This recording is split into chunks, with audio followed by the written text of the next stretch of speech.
Sian Allen, welcome to the Pacey Performance Podcast. It's an absolute pleasure to speak to you. Hi Rob, thanks for having me. Thank you very much. Very comfortable. As soon as you came on, I've never spoken to you in person, but as soon as you came on, English Northern accent, we're all right. Everyone's comfortable here.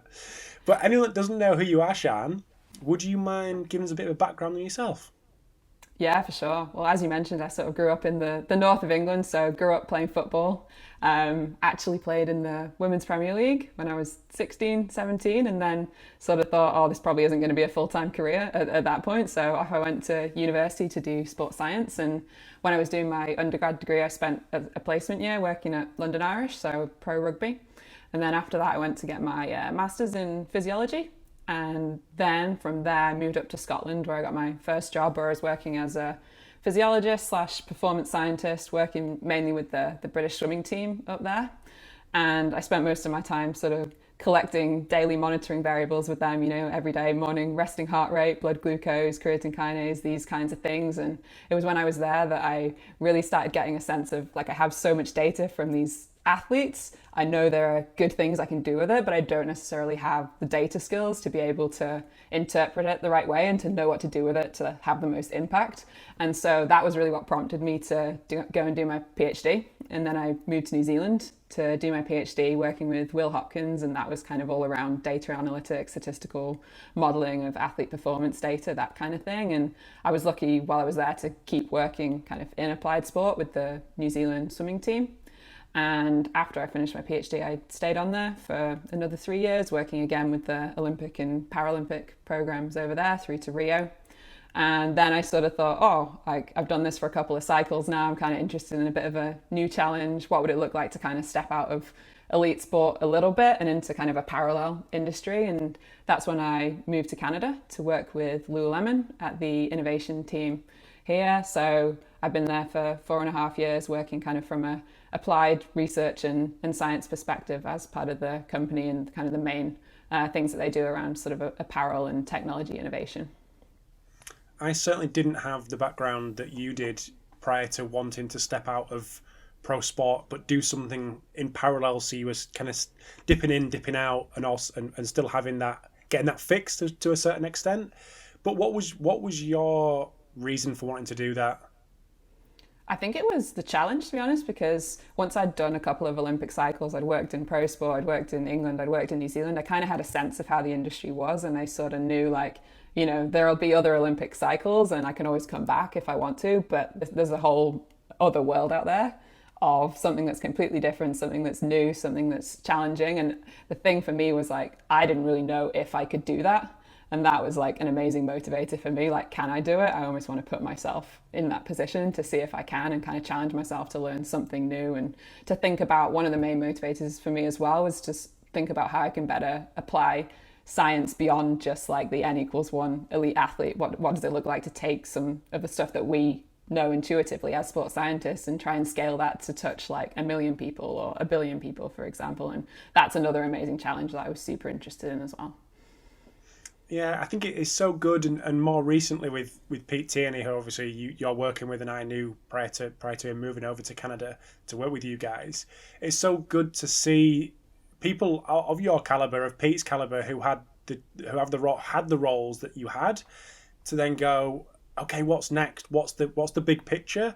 I think it's really exciting for younger practitioners, more experienced practitioners who've been around for 30 years.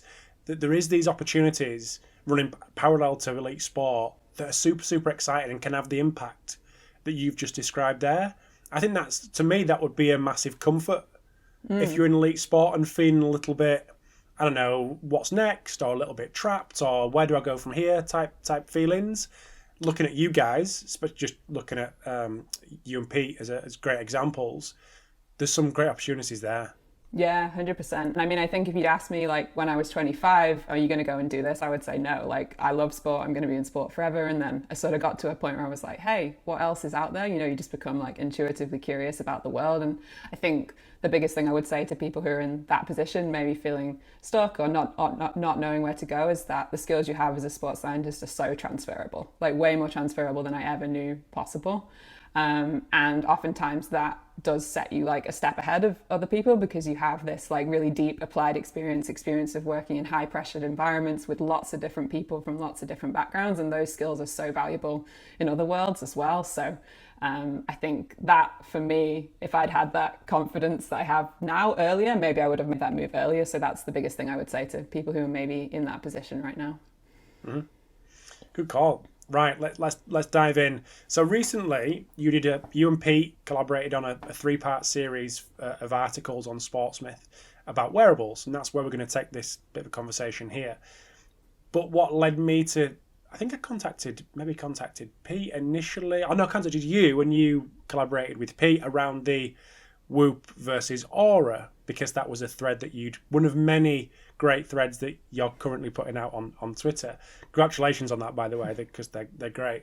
But what is the benefit of a practitioner like yourself going through the process, and the not only the process of comparing tech, but just exposing yourself to technology over a period of time to draw some conclusions before it actually goes into a team environment or an athlete environment? Because it seems that you're not only, and just using that example, the Whoop versus Oura, you're not wearing them 2 devices for a week. You're wearing them devices for a long time to draw these conclusions of which one you would steer someone down in various different situations. So my question is, what benefit to practitioners is there to go down that route and put the time in when it comes to wearable tech? Yeah, I always think, whether it's wearable tech or any kind of intervention, like I'm the kind of person where I'm like, I don't want to recommend something to someone without being prepared to do it and try it myself. And oftentimes with wearable tech, we're asking athletes to wear it for a whole season or longer. So in that case, maybe there are some things that you don't see if you only wear it for a week. What would it look like to actually put yourself in the shoes of those athletes and do what you're asking them to do before you ask them to do it? And I think me doing something like that helps me evaluate the utility of the technology, whether you would recommend it to someone, whether you would stand behind it. And I think about it from the perspective of 2 axes almost. And the first one is the value that it provides, and that speaks to like the accuracy of the data, which sometimes you can only see over a long period of time, and the value in terms of like, can I take something I'm seeing from it?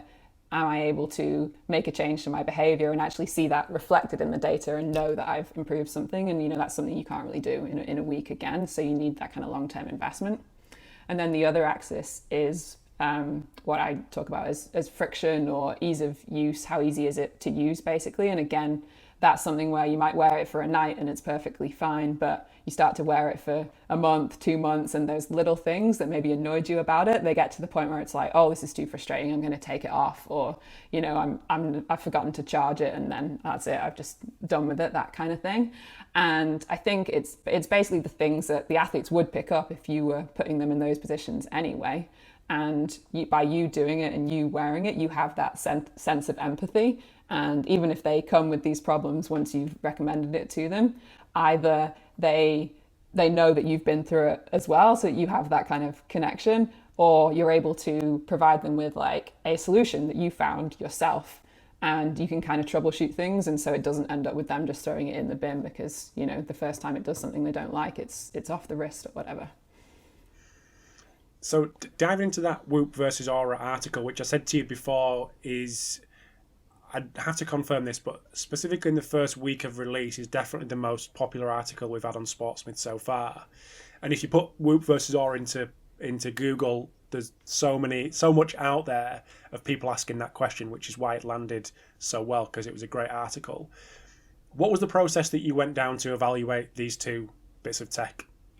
Yeah, it's interesting that you say that, because that was almost the genesis for me even like putting this out there in the first place. It was because I used to get this question on almost a daily basis from just friends that I had who had nothing to do with sports science, but these technologies are becoming more and more kind of ubiquitous and commonplace, and people see the marketing and they're like, oh, which one should I choose? And I thought, we're not all privileged to have a background in sports science to be able to look at these with more depth and see like where the truth might be and that kind of thing. So that was almost the stimulus for doing it. But the process that I went through was thinking back to like the sort of validity experiments that you would typically do on any technology, but what would it look like to wear two devices at once? And I was actually wearing three because I was wearing the Apple Watch as well, and like compare what values is it giving me day in, day out, which one is more useful, which one is more useful for what, because they do measure different things. And just to have like a fully informed breakdown to be able to say, you know, oftentimes when people ask what technology should I use, my answer is often, you know, this frustrating answer of it depends, because it depends what your goal is, what you're trying to achieve, and they do different things. They work differently for different people. And so I wanted to basically try and have as comprehensive understanding of that as possible. So I was in a position to make those recommendations for people.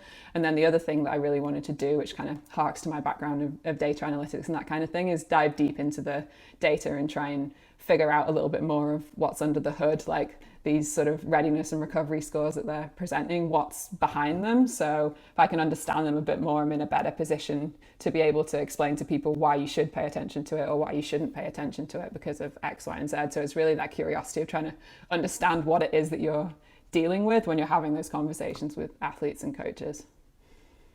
We'll dive into them a little bit later on, but give us a bit of an overview of the differences and similarities of these two bits of tech, which are obviously marketing juggernauts at the minute.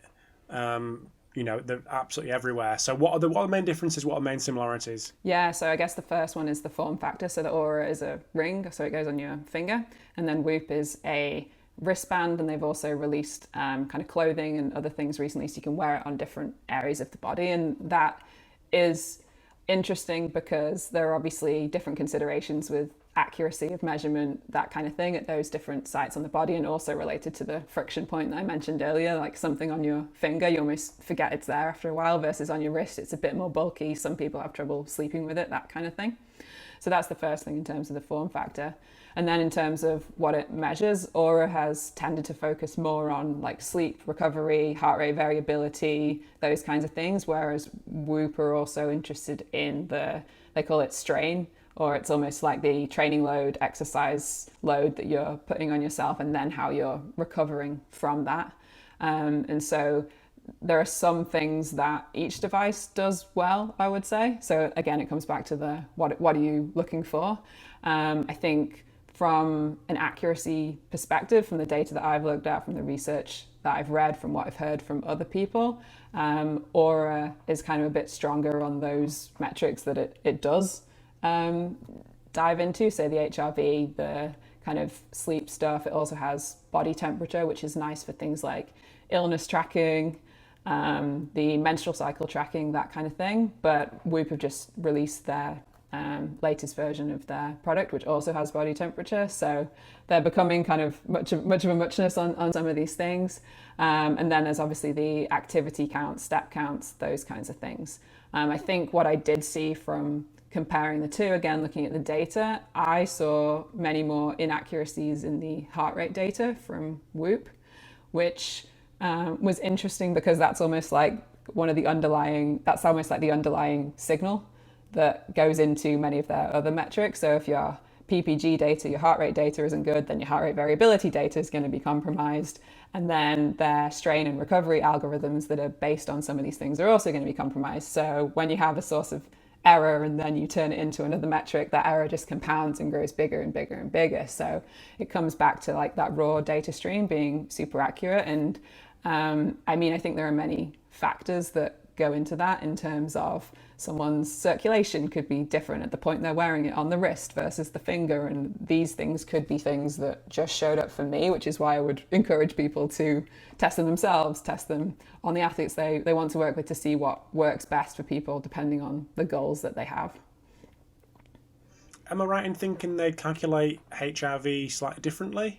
Yeah, so when I tested it, the algorithm that they were using was calculating HRV from 5-minute periods during the night. And those 5-minute periods were determined by their sleep staging algorithm. So they were measuring it during your deepest phase of sleep. And this is Whoop? Yeah, this is Whoop. And so that was interesting because we know that the accuracy of detecting those sleep stages isn't great. It's around 60% if you look at some of the research. And so that there's a source of error in that, meaning that they may not be calculating it at the same time each day in a standardized fashion. And so there was just another source of error in that, which showed up in some of the values I think that I saw.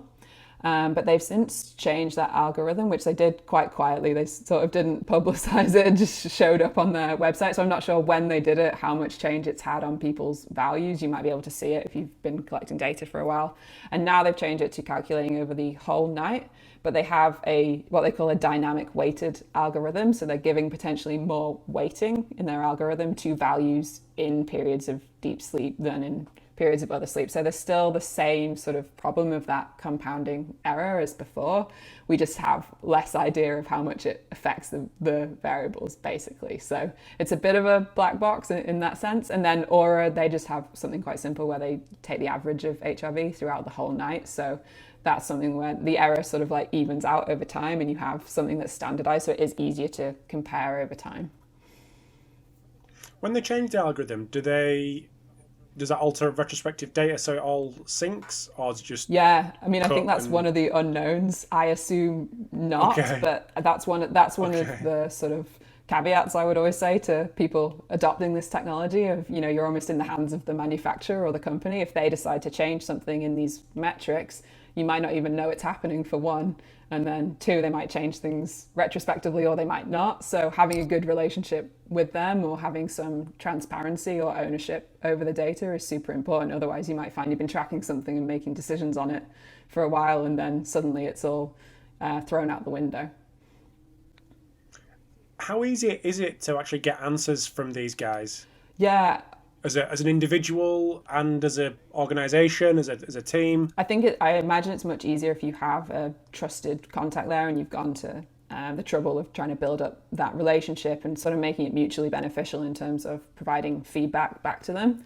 I think because what you mentioned earlier, they are such big companies and they do have such broad kind of market reach there. Their products are for the general public as well. They don't often have maybe the time or the motivation or the incentives to respond to every single individual query. So they're not necessarily motivated to do that. So I think if you can find like a trusted contact there, that's probably the best way to be able to get some kind of transparency or answers and create long-term relationships. And what was the data like during exercise for both of these? Yeah, so Oura, they are releasing a feature, I think, this year with heart rate tracking, but they didn't have heart rate tracking during exercise at the time. So the solution, that I sort of used moving forward was using the Apple Watch with the Oura Ring. And in all the research and in the testing that I did, that device as a PPG, wrist-based device, has been the most accurate for heart rate tracking during exercise. A lot of what I saw in Whoop was it would be good if you were doing a steady state activity. If I went for a run for 30 minutes, let's say, the values were believable.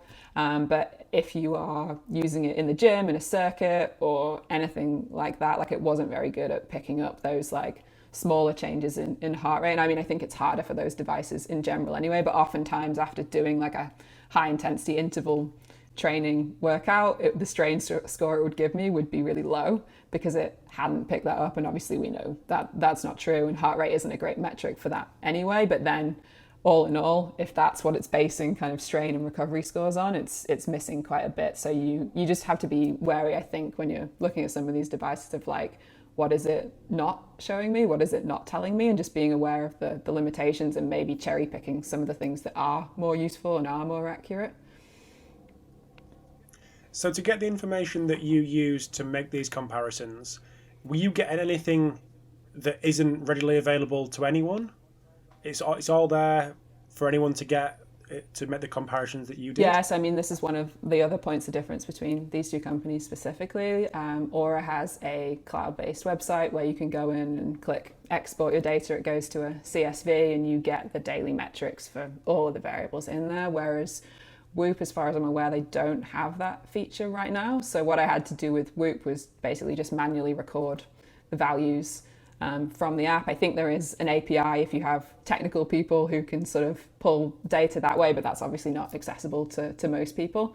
So what that meant is the data that I could get out of Whoop was much more limited, but I was able to sort of record the daily HRV, heart rate, values those kinds of things to make some of those comparisons. So I'd say it's possible. Some companies make it easier than others, which especially if you're working with athletes and you want to be looking at raw data and maybe like making some of your own inferences away from their proprietary metrics, like I would always lean towards the companies that make data more accessible and are more transparent about what they have available and make it easy for you. Before I ask the big questions of firstly which one in various different situations and why have these companies got the power that they have, one thing I wanted to ask you was on the menstrual cycle tracking and the potential illness tracking before it happens, as you did a thread on it again, I think. The menstrual cycle tracking, how could that be potentially used for athletes working with female athletes? Yeah, I mean, coaches working with female athletes, sorry. Yeah, so I think both of those, like the underlying metric that I found most useful was body temperature, and that sort of underpins both of those. And so for menstrual cycle tracking, what I would say, or what I've seen from the research, is there's around 80-ish% accuracy for being able to classify whereabouts someone is in their menstrual cycle, but that's provided that they have a regular cycle, which maybe many athletes or less athletes do than the general public. And so the thing that I think is really interesting in that is these may be conversations that might be like taboo or really hard to have for coaches, but perhaps the data is almost a trigger or a jumping off point to have some of those conversations around like, oh, we have a little bit of objective data to say maybe something's going on that, you know, seems like a bit of a yellow flag, let's say. Maybe you want to have a deeper conversation with a nutritionist or a physiologist or whoever, or it just starts that conversation around really understanding like, this is where I am in my cycle, this is how I feel. It starts to build that, I think, awareness perhaps in the athletes in a way that maybe hasn't been considered before. And so I definitely don't think it's a case of like, oh, data says this, you're at this phase of the cycle, so do this. I think it's more of that tool as a trigger to start a conversation on one hand, and then on the second hand, I think it could be a way to help prime people's awareness and help them learn a little bit more about themselves. And again, from this like individualized perspective of like, for me, my cycle is a bit more like this at this time, maybe I feel a bit like this. So you're sort of trying to triangulate that context that you have and the behaviors that you have with what you're seeing in the data to see if you can see any patterns for you and get to know yourself a little bit better as an athlete and the things that work for you and the things that don't. So I think that's where it's at right now. There's a lot of potential, but definitely like putting all your eggs in one basket and kind of going too far down that track, I wouldn't recommend that at this point either. And the illness side of things as well? Yeah, so one of the things I think is interesting with all of these kinds of metrics is there are two types of them. There's like leading metrics where they tell you before something's happened that it's going to happen. And then there's lagging metrics, which tell you after something's happened what's going on. So that might be like the kind of like soreness or muscle damage or how you're recovering from a workout. Whereas what I've been able to see and what some of the research has shown for like COVID, for example, that temperature can be this kind of leading indicator of when you're getting sick before you've had a test to prove it. And so I definitely saw that. And it's interesting with temperature because the magnitude of deviations that you see are so big when something's going wrong that they couldn't possibly be explained by anything else. Whereas you might see a little bit of a jump in resting heart rate, HRV might dip, but then you could look at those and be like, oh, well, I just trained a bit hard yesterday, so they're down, or I'm dehydrated, or, you know, there are many other reasons that sort of confound why those variables might be changing. Whereas the body temperature for me was such a big step change that it was obvious that there was something going on, and then bringing all of the other variables in helped me kind of piece it together. So I think body temperature could potentially be really useful from that perspective of being like a leading metric for maybe not even illness prediction, but something that I think could be interesting in the kind of sports performance setting is, you know, we all have those athletes who are like, I'm fine, I'll train through it, that kind of thing. Or like, oh, I'm really sick, I can't do it today. And then you look at the data and you're like, well, are you? Or, you know, it just gives you that kind of like other point of evidence in that conversation to say, you probably need this today, or you probably need that, based on which athlete you have in front of you and how they typically kind of try and respond to things. And both Whoop and Oura have body temperature as a Yeah, given so Whoop have metric? added it now in their latest version. Aura had it in the previous version. So in the comparison that I did, Whoop didn't have it. It was just Aura, but now Whoop have it. So that's another thing with this kind of stuff as well. Like things are moving so fast in this industry, things are changing all the time. You almost have to be on top of like this company's added this, or they've got this new algorithm, that kind of thing. And like it's good. Sometimes it's good that things change because you get new features, and sometimes it's bad, as we spoke about before, and that things that you were relying on in the past have now disappeared or changed and that kind of thing. And there's so much cash on the line that these companies will have so many developers working on it 24/7 that things will be changing overnight on a Yeah, well, regular I guess basis. it's the dynamics of being like a business. You respond to where the market is and what people want. And if one thing is more valuable, then yeah, it makes perfect sense. And I think maybe that's where, at least if you have a contact at some of these companies, you can be in the conversation with them and they might say, oh, this is coming in 6 months. So you can either prepare for it or try and come to a solution with them that still works for you. Because I think, to your point, there is a lot of profitability still in the sports world. I mean, we're starting to see now, I've seen in the NFL and in the NRL in Australia, they're almost like live streaming players' heart rates, live streaming players' data during the games, which is interesting from a number of perspectives, but they're starting to get into that like monetization of athletes' data, which has many pros and cons for us as kind of sports performance practitioners. Like imagine you could see what the other team's heart rates are before they like go to take a penalty. Like how would you change your tactics differently because of that? Or you can see when some of their players might be getting tired in the same way as you can see it now for your own athletes. So there's all sorts of considerations with that, but I think there is some incentive for these companies to do things that support sports performance because of some of those ways in which they will make money through athlete data in the future. So it's not like a completely lost cause. So if you were in an organisation, football club, rugby club, working with swimmers, whatever it might be, taking all that into consideration, what we've spoke about for the last 20 minutes, which way would you be leaning towards? Would you be investing, if it was your cash, would you be investing in the Aura route, or would you be going with Rory McIlroy and his Whoop? Yeah. I mean, like high level, it really depends on the key things that your athletes are trying to get out of it, the big questions that they have. But if you were to sort of chain me to the wall and ask me to spend the money, then personally, I would go for the Aura Ring, because if I come back to that matrix that I spoke about in terms of like the value that it provides and then the friction or ease of use, I think what you see when you plot most devices on there is there's this linear relationship whereby something's more accurate, it's often harder to use. And that's what you have when you're in the laboratory.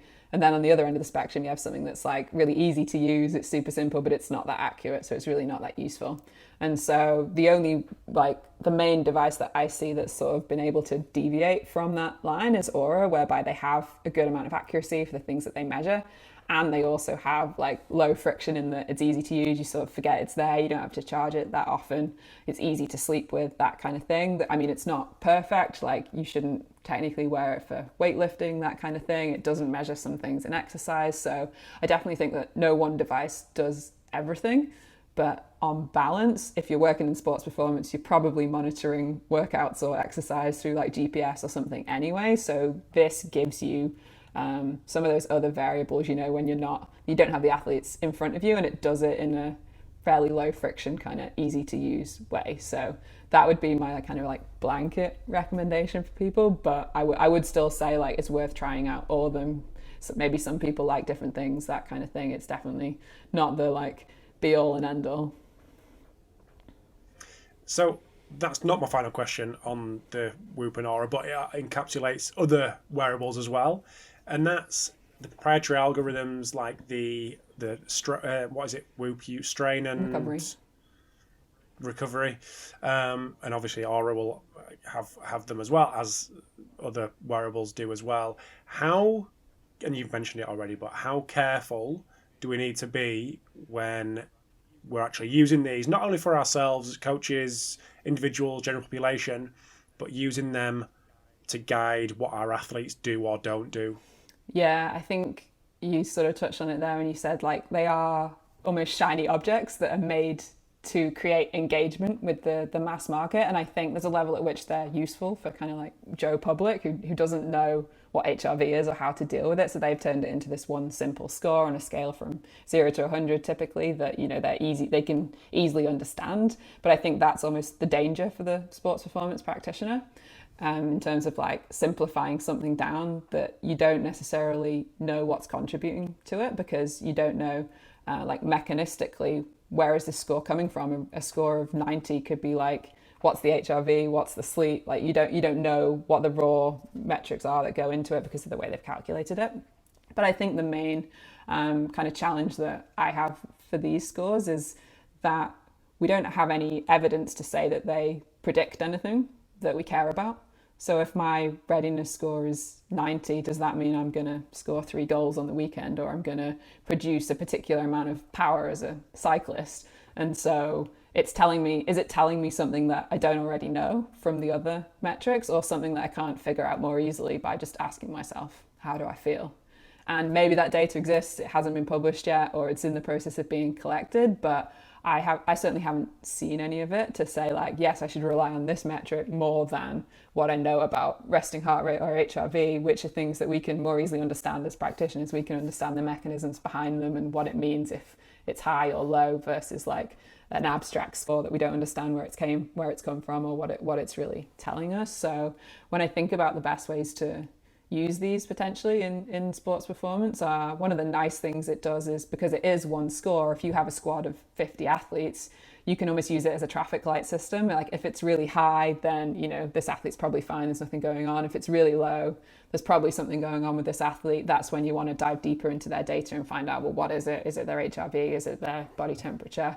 And maybe you have a conversation with them, and so it does that screening process for you. The other thing I think, and I've heard of other people doing, is finding ways to kind of create their own dashboard systems and just hide them from view of the players and coaches, and just look at the raw data. Because like, I don't know, I've had sort of many criticisms of these data points, but even then when I open my app, like I look at those scores and I'm like, because they're designed to do that, to capture human attention, and you have to like stop yourself from doing that, and it's natural. So if you can hide them, that potentially makes it easier for you as a practitioner to not even have those conversations in the first place. One thing that I think you highlighted in the third of the 3-part article series was this almost obsession that we've got of accuracy and reliability and validity, and it's got to be, if the athlete sleeps 7 hours 36 minutes, the tech has got to say 7 hours 36 minutes, when actually if it said 7 hours 30, we're probably all good. Like if it says 2 hours, we're probably struggling. But like obsessing over this, like getting everything absolutely perfect, when we don't actually, in this instance, we don't actually need to be perfect. Other tech, we may need to be perfect, but this doesn't. So it's understanding where to pick your battles and where to understand that that's actually good enough. And I suppose that fits into the sleep tracking world as well. Yeah, I think it's that trade-off that I spoke about accuracy and ease of use. Oftentimes, if you're looking for accuracy, the opportunity cost of that is you're missing something that's easier to you, making it easier for people. So you're costing them time, or you're costing them energy, or costing them money, which those currencies are super important for performance as much as accuracy is. So it's really that trade-off. And I think alongside that, there's this concept that we're familiar with in training when we think about like minimum effective dose of training. Like I think about it along similar lines, where we want to understand what's the minimum acceptable accuracy for how we're trying to use it.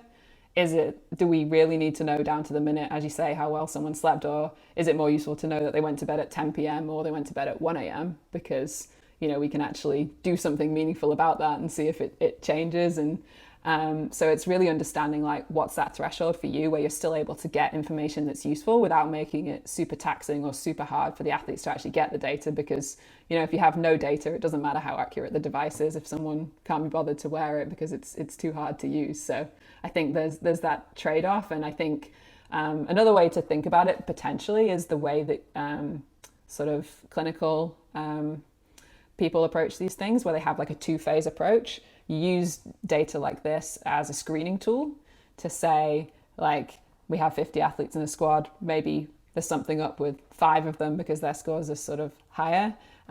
Let's take those 5 athletes and then let's put them into a lab and hook them up to wires and measure their sleep because they really have problems with sleep, whereas the other 45 players will leave them alone because they don't really have any problems. So it's like, where do you need to go deeper? Can you use these wearables as a tool to find that out? And then save yourself a lot of time and effort on measuring 50 people if you can only measure 5 people. Mm-hmm. You mentioned HRV quite a bit during the last half hour, and that's obviously one of the key metrics that goes into Whoop, like you mentioned, and their readiness scores. Then there's obviously sleep. So you've got HRV and sleep, 2 big things. You're spending, I don't know how much an Oura ring is, £300? Oh, yeah. $400? That ballpark, like yeah. That. Yeah, something like that. So, but there is options available to get both these things independently. Maybe not as shiny, and I'm not going to get an advert on Instagram like peppering me every 5 minutes to buy one. But there is cheaper options, great options to measure HRV, especially. And you mentioned it in the article, HRV for training. So there is options out there that, like I say, maybe not as shiny and fancy, but do a great job. Yeah, absolutely. And that's a great one that you mentioned. And that's, if you have a smartphone and you buy the app, which is cheap, you can use the smartphone camera. So it's basically free. If you want to be more accurate, you can get a heart rate strap, which they're maybe $100 to get, like a Polar H10, which is sort of a gold standard, as it were. So if that's the primary metric that you're interested in, which is a really good one, then yeah, it's much simpler than it was 10, 15 years ago, that kind of thing. So yeah, there are plenty of great options available that don't have to cost an arm and a leg. So just going back to the point of choosing metrics that really matter, whatever wearable it is, what would your process be upon purchasing a ring or a GPS system? What would your process be to actually try to get to the point where you have the metrics that really matter and not just kind of blanket approach, let's get everything? Because I've spoken to quite a few people on the podcast recently, and it's interesting to kind of map that over the last 5 or 6 years of speaking to people. And there seems more of a trend now of like reduction, massive reduction. Like we used to do 10, now we do 4. We've just cut because we didn't know really what we were doing, but we've kind of found our feet now, and it's these core things that we're looking at. Can we fast track that without going through those 5 or 6 years of practice to get to them metrics that really matter quickly? Yeah, I mean, I think about it in terms of one of the ways in which this kind of stuff is most useful is it's not necessarily going to be the silver bullet, or it's not going to get you there overnight, but what it can do is it can make you like a little bit less wrong in some of those decisions that you're making, which over time that starts to compound and go from like tiny things that you maybe wouldn't necessarily see to when you put them together, that's when you see the kind of big changes that we're starting to see now. So in terms of can we shortcut that, I think maybe with a few simple things you can, but overall probably like what you're working to do is to be that little bit less wrong in those decisions that over time you're not going to see like, oh, this person doesn't get injured tomorrow, but maybe over years that those injury rates start to go down or whatever it is. And that's the compounding effect I think that we're looking for. And so that's how I sort of advocate whether or not you want to keep something. Like, does it help you make a decision that you couldn't have made before? Does it save you time in that decision? Does it save you energy, or does it save you money? And I think on that one, you know, like manually 10 years ago, I was taking blood samples to collect glucose from people and testing it in a machine. Like that's pretty expensive if you do that over time, versus like now you can use a continuous glucose monitor. Maybe it's less accurate in some ways, but you're saving on in other ways. So it's like that trade-off, those opportunity costs. Like, are you a club with lots of money and like that's not a thing, or are you working in an Olympic sport where you don't have a lot of money and that's really important? So it really depends on where you are, what kind of currencies you want to maximize, what that cost benefit analysis is. But I think the compounding over time definitely is something that is most beneficial from like trying these things and testing them and figuring out like, oh, this is useful, I'll take this bit from it. These things aren't useful, I'll throw them away. And you kind of only really figure that out, I think, through trying it yourself and seeing what works on the ground. Mm-hmm. One thing I'm really keen to get your view on is the future of wearable tech, given the role that you're in. Obviously not diving into anything specifically what you guys are doing, but just generally as an industry, what do you think the future is? Next 5-10 years, what are we going to see burst onto the market, if anything? Yeah, I think there's a few different ways to slice this. I think the first one is we'll see new variables, so new things that we can measure sort of passively through wearable tech. So we're starting to see blood glucose now through continuous glucose monitors. There's a company that's saying we'll be able to do that for lactate fairly soon. So those blood lactate tests will be able to get continuous blood lactate. We'll also be able to measure potentially things about neurophysiology and the brain activity in new ways, which is an area that hasn't really been tapped into as much as, many of the other physiological variables. So that might help with like how people are making decisions, how they're responding subjectively or emotionally to particular things that are going on. And then I think the other kind of development we'll start to see is in the hardware. So like new form factors for these kind of things, they'll sort of get smaller and more invisible. So they'll maybe go from a wristwatch to something that you can implant under your skin. You can't even necessarily see it's there. It stays there all the time. You don't have to take it off. You might see like tattoos or kind of like patches that you can put on your skin that sit under your clothes. So again, you don't necessarily know they're there and collecting data, which perhaps that brings up all sorts of problems for like sports governing bodies and these kinds of things in terms of what you can and can't wear during competition. But I think we'll start to see those things. And then on the sort of software side, we'll probably start to see more of these metrics showing up, as I said, like on TV as fan engagement metrics. But what does that mean for practitioners who are now have their athletes' data broadcast to the world?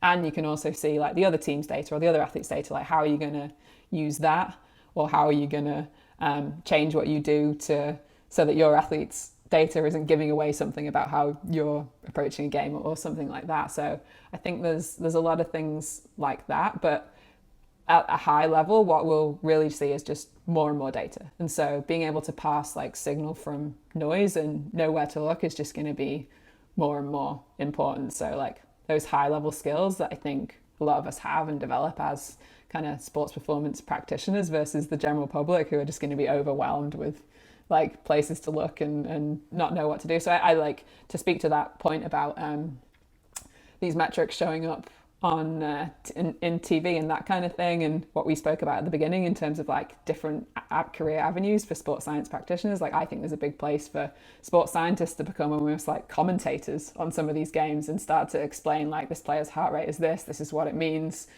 because opinions. Right now, we have the pundits that we have aren't necessarily skilled enough to be able to do that. Whereas like imagine the value you'd get from a sports scientist to be able to explain that to people and sort of educate people on some of the data that these metrics and these wearables are producing.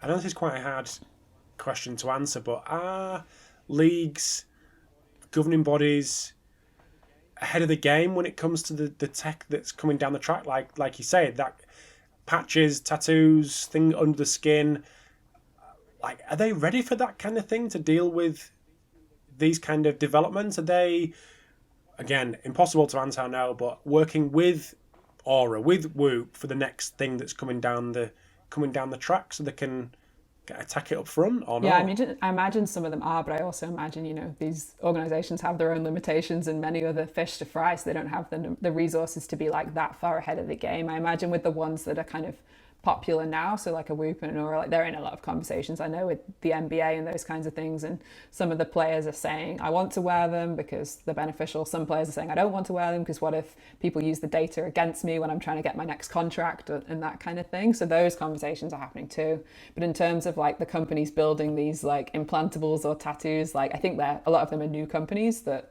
won't really be on anyone's radar yet, and they'll just start to grow. And so there's probably like so much in that space that is very hard for these organizations to keep track of, unless they're, you know, like a big organization with a good strategy around it. Maybe someone like a FIFA, for example, is able to do that, but many other sports probably don't have the capacity or capability to kind of keep pace with it in that way. How do you keep pace with these things that are coming down the track? Yeah, I think it's just that kind of innate curiosity of following leads of like what shows up in the scientific research, because oftentimes that's, you know, like that's where a lot of these things are generated before being turned into like products or hardware and that kind of thing. And then just like networks of people who are in the kind of technology space, trying some of these things out, because I mean, once they build them, they need to test them with someone. So there's always people kind of testing these things and looking at how the science actually shows up in them. So there's a few different networks like that. But yeah, I mean, honestly, there's so much of it that it's hard to keep pace with them until they kind of appear, and then some of them disappear after a while. So yeah, you got to give them a bit of time to see if they stick around and if they're actually useful. So what would be your recommendations for the practitioners who feel like they want to stay ahead of the game with this kind of stuff? I think it's just about, there are a few sort of conferences and that kind of thing where some of these things show up that are maybe more outside of sport, but in the technology space. So like CES, the Consumer Electronics Show every year, sort of in Las Vegas, that's like January sort of time, is where a lot of these things tend to show up first. And then, I mean, from the scientific research side, again, a lot of it is outside of the typical sports science literature.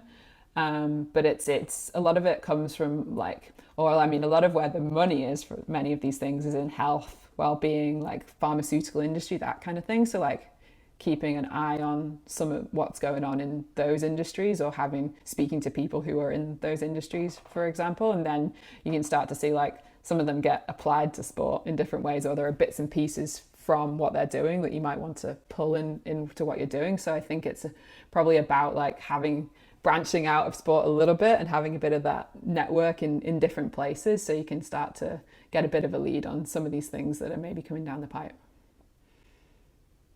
Going back to what we said right at the start. Yeah. Keep an eye out what's going on, the parallels outside elite yeah, sport. 100%. I mean, if you just stay kind of inside that bubble and you're doing the same things as everyone else, how can you sort of expect to beat them? That's always how I've thought about it. So the more you can do to sort of triangulate interesting things from different industries and different analogs, I think you're starting to get one step ahead. So definitely recommend that. Absolutely. Sian, I'm going to let you go, but I'm going to say thank you very much first. And also, where can people follow up with you? Where can people find out more about your work, your Twitter threads? Because like I say, they're great, and I encourage people to follow you over there. What's the best place? Yeah, I mean, I think the best place is just on Twitter. So it's Dr. Sian Allen on Twitter. And yeah, feel free to reach out, send me a message if there's anything on there that catches your eye. And otherwise, yeah, I'll just be posting some of these things as they come across my desk, and some of my own data as I try and make sense of it. So yeah, continue sharing there. That's probably the best place for people to find me. Awesome. Sian, thank you very much. Have a great rest of the day, and we'll definitely keep in touch and speak soon. Yeah, thanks, Rob. It's been a pleasure.